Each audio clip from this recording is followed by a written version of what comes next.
Panginoon, maraming salamat po sa biyaya ng pamilya na ipinagkaloob niyo po sa bawat isa sa amin. Sa pamilya pong ito, natuto kaming magmahal, magbigay, salamat, at lumapit sa iyo.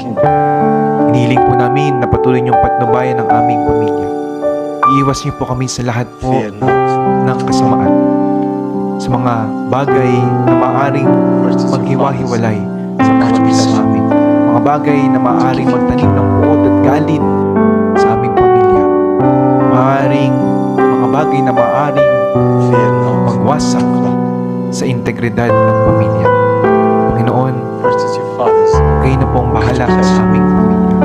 Marami po ngayon na mga elemento na nais sumira sa pamilya, sa kabanalan ng buhay.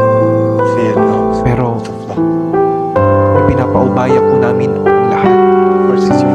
Ikaw mismo ay pinanganak sa isang pamilya.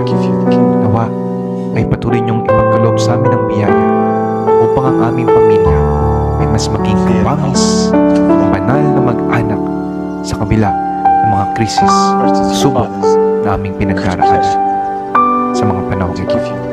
Ang lahat po ng ito ay aming hinihiling sa pangalan ni Kristong aming Panginoon, kasama ng Espiritu Santo, magpasawalang.